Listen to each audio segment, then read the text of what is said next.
Good morning dear glorious. तुम्हाला सगळ्यांना गोष्टी ऐकायला खूप आवडतात. आज आपल्याला एक गोष्ट ऐकायची नाही तर अभ्यासायची आहे. ही गोष्ट आहे विजयनगरचा राजा कृष्णदेवराय याची. कृष्णदेवराय हा 16व्या शतकामध्ये म्हणजे 16th सेंचुरी मध्ये त्याने विजयनगर साम्राज्य जे होतं, आता हे विजयनगर साम्राज्य आपल्या भारताच्या दक्षिणेकडे होतं, म्हणजे साऊथ झोनला होतं. पहा इथे तुम्हाला चित्रातही दिसत आहे.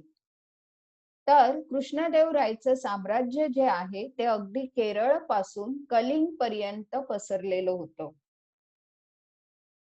तो इसवी सन 1509 ते 1529 या कालखंडात म्हणजेच 16व्या शतकामध्ये कार्यरत होता.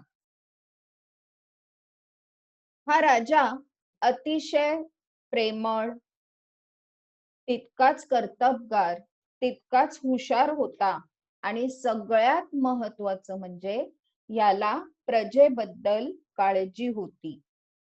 आपली जी जनता आहे, आपल्या राज्यामध्ये जे लोक राहतात, यांची त्याला अतिशय काळजी असायची. आणि म्हणूनच या प्रजेसाठी त्याने अनेक हिताच्या किंवा प्रजेला उपयोगी पडतील अशा योजना तयार केलेल्या होत्या.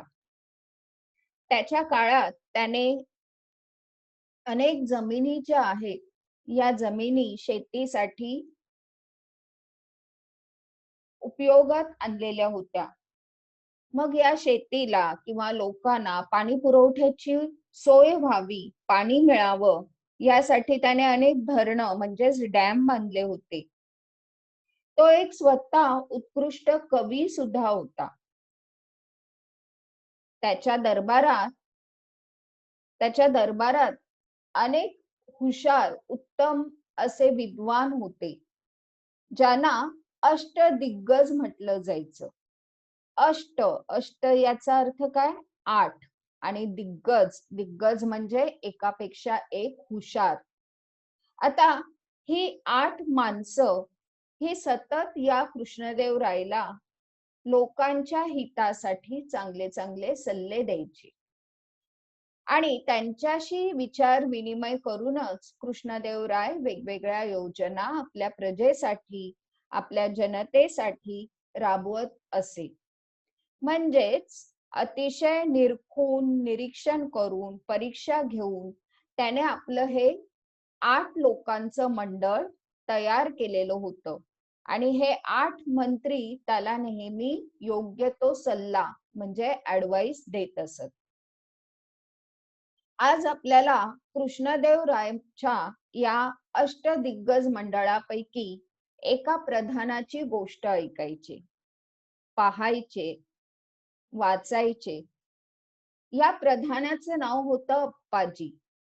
हे अप्पाजी अतिशय हुशार होते, अतिशय विद्वान होते आणि त्यांच्या हुशारीची कीर्ती म्हणजेच प्रसिद्धी अगदी लांब लांब देशांपर्यंत, लांब लांब राज्यांपर्यंत, दूरपर्यंत पोचलेली होती. आज आपल्याला अप्पाजींची गोष्ट सांगणारा, अप्पाजींची हुशारी सांगणारा एक धडा पाहायचा आहे, ज्या धड्याचं नाव आहे अप्पाजींचे चातुर्य. काय सांगितलेलं आहे बरं या धड्यामध्ये? या धड्याचे लेखक आहेत विलास गीते. अप्पाजी हे विजयनगरच्या कृष्णदेवराय या राजाचे प्रधान होते. एकदा कलिंग देशाच्या राजाने, म्हणजेच कलिंग देश हा विजयनगरच्या बाजूला असणारा प्रदेश, या प्रदेशाच्या राजाने अप्पाजींची परीक्षा घ्यायचं ठरवलं. कारण अप्पाजी खूप दूरपर्यंत त्यांची हुशारी पोचलेली होती. मग हे अप्पाजी किती हुशार आहेत, खरंच विद्वान आहेत का, हुशार आहेत का, हे पाहण्याचं एकदा कलिंग देशाच्या राजाने ठरवलं आणि त्यांनी 2 प्रकारे अप्पाजींची परीक्षा घेतली. आता या परीक्षेमध्ये अप्पाजींनी कलिंग राजाला काय काय उपाय सुचवले? अप्पाजी कलिंग राजाच्या परीक्षेमध्ये पास झाले का? आणि कलिंग राजाला त्यांची हुशारी पटली का? हे आता आपल्याला या धड्यातून शिकायचं आहे. सर्वप्रथम आपण हा संपूर्ण धडा वाचणार आहोत आणि नंतर त्याचं एक्सप्लेनेशन पाहणार आहोत. पहा, धड्याचं नाव आहे अप्पाजींचे चातुर्य. याचे लेखक आहेत विलास गीते. मी वाचायला सुरुवात करते. तुम्ही तुमचं टेक्स्टबुक ओपन केलेलं असेलच. खूप जुनी गोष्ट. विजयनगरमध्ये तेव्हा कृष्णदेवराय राज्य करत होते. त्यांच्या प्रधानाचे नाव होते अप्पाजी. अप्पाजी फार चतुर होते. उत्तरेकडे कलिंग राज्य होते. त्या राज्याच्या राजाला वाटले एकदा आपणही अप्पाजींची चतुराई पाहावी, म्हणून त्याने कृष्णदेवरायांना निरोप पाठवला. तुमच्या राज्यात फार चवदार कोबी पिकतात असे मी ऐकले आहे. त्यांचा आस्वाद घेण्याची माझी इच्छा आहे. माझ्यासाठी काही कोबी पाठवाल का? कलिंग राजाला कोबी पाठवण्याची कृष्णदेवरायांना इच्छा होती, पण ते पाठवणार कसे? त्या काळी आजच्या सारखी वाहतुकीची जलद साधने नव्हती. वाहतूक चालायची ती बैलगाड्यांमधून. बैलगाड्या कलिंग राज्यात पोचायला 3 महिने लागत. आपण चांगली ताजी कोबी पाठवली तरी ती कलिंग राज्यात जाईपर्यंत कुजून जातील असे राजाला वाटले.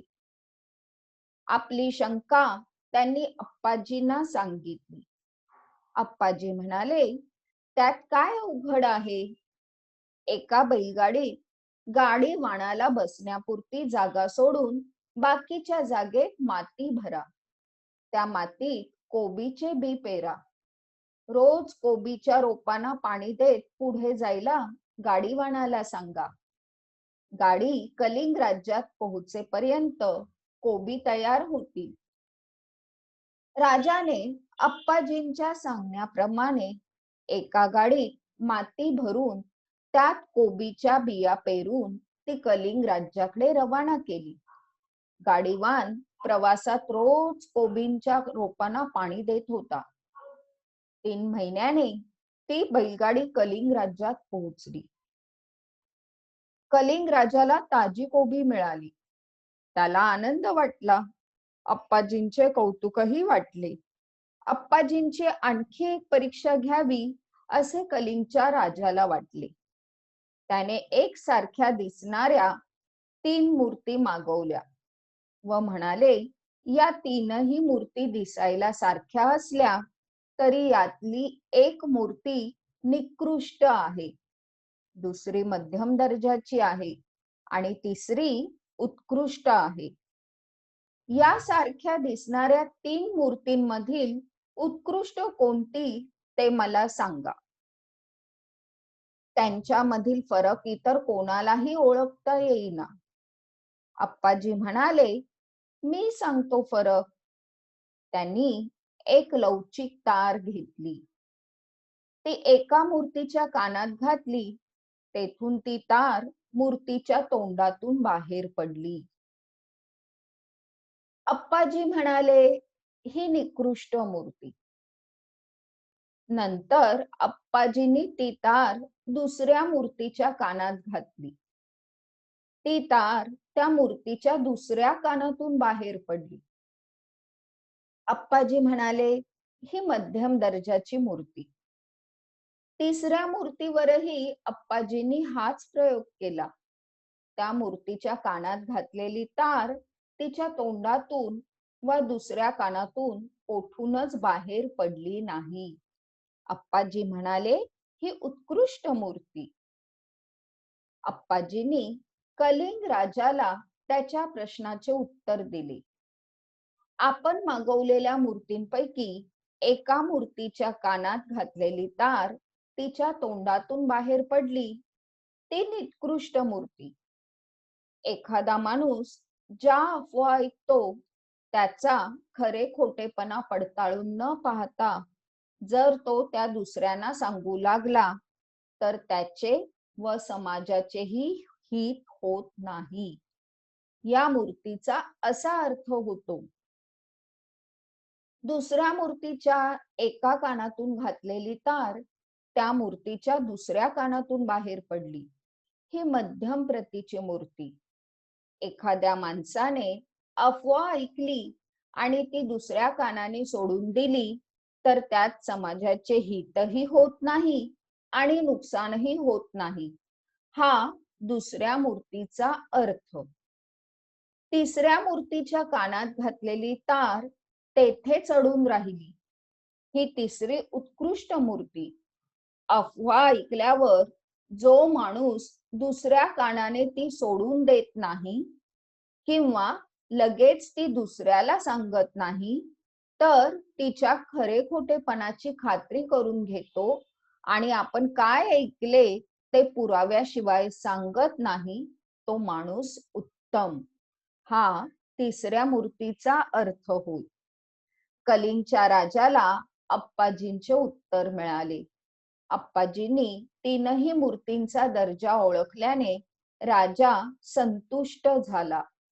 त्याने अप्पाजींचे व कृष्णदेवरायांचे अभिनंदन केले.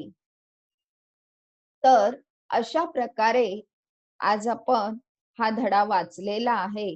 या धड्यातून तुम्हाला समजलं असेल की कलिंगच्या राजाने काय केलेलं होतं, तर अप्पाजींची परीक्षा घेण्याचं ठरवलेलं होतं. या ज्या 2 परीक्षा आहेत या परीक्षांमधून अप्पाजींची हुशारी कलिंगच्या राजाला दिसून आलेली आहे. अप्पाजी कृष्णदेवरायाच्या साम्राज्यामधले एक अतिशय हुशार आणि विद्वान असे महापुरुष होते. ते कृष्णदेवरायांचे प्रधान होते. कृष्णदेवराय नेहमीच आपल्या प्रजेसाठी चांगल्या चांगल्या योजना किंवा प्रजेला जास्तीत जास्त फॅसिलिटीज मिळाव्यात यासाठी कृष्णदेवराय नेहमीच कार्यरत असायचा. आणि त्यासाठी कृष्णदेवराय काय करायचा माहितीये? हा राजा फक्त एके ठिकाणी बसून लोकांच्या तक्रारी ऐकायचा नाही, तर स्वतः इतर सामान्य कॉमन मॅन प्रमाणे रात्रीचा तो काय करायचा, तर अगदी साधा पोशाख घालायचा आणि एखाद्या आपल्या प्रधानाला किंवा मंत्र्याला बरोबर घेऊन तो आपल्या संपूर्ण साम्राज्यामध्ये, साम्राज्य याचा अर्थ काय, एम्पायर, या संपूर्ण राज्यामध्ये आपल्या रिजन मध्ये तो फिरायचा, बाजारात जायचा, तिथे लोकांमध्ये मिसळायचा आणि सर्वसामान्य जनतेच्या काय काय समस्या आहेत, काय काय अडचणी आहेत, काय काय प्रॉब्लेम त्यांना फेस करावे लागतात हे तो स्वतः पाहायचा आणि त्यानंतर त्या लोकांच्या अडचणी सोडवण्यासाठी सतत तो कार्यरत व्हायचा. त्या लोकांच्या समस्या दूर व्हाव्यात यासाठी प्रयत्न करायचा. म्हणजे केवळ युद्ध करणं, संपत्ती मिळवणं आणि मस्त आरामात राहणं हे त्याचं जीवन नव्हतं. तर आपल्या प्रजेला योग्य न्याय मिळावा, आपल्या प्रजेमध्ये असलेली गरिबी दूर व्हावी, आपल्या प्रजेच्या अडचणी सोडवता याव्यात यासाठी तो नेहमी एफर्ट्स घ्यायचा, प्रयत्नशील राहायचा आणि त्यासाठी तो अतिशय हुशार, एक एक अतिशय विद्वान अशा लोकांची तो मदत घ्यायचा. त्याच्या या विद्वान लोकांच्या मंडळाला अष्टदिग्गज मंडळ, अष्ट अष्ट म्हणजे 8, दिग्गज दिग्गज म्हणजे एकापेक्षा एक हुशार माणसं, आणि अशा 8 लोकांचं एक मंडळ त्यांनी तयार केलेलं होतं. आणि ही 8 माणसं वेगवेगळ्या क्षेत्रामध्ये, वेगवेगळ्या फील्डमध्ये हुशार होते आणि ते या राजाला योग्य ते सल्ला, योग्य तो ऍडवाइस द्यायचे. आणि अशा पद्धतीने कृष्णदेवराय आपल्या प्रजेसाठी योग्य त्या गोष्टी इम्प्लिमेंट करायचा, अंमलात आणायचा. म्हणजे अशा पद्धतीने कृष्णदेवराय हा राजा आणि त्याच्या दरबारात काम करणारे प्रधान अप्पाजी यांची आज आपल्याला गोष्ट आपण इथे वाचलेली आहे. त्याचं स्पष्टीकरण जे आहे, हे स्पष्टीकरण आपण पुढच्या तासाला पाहणार आहोत.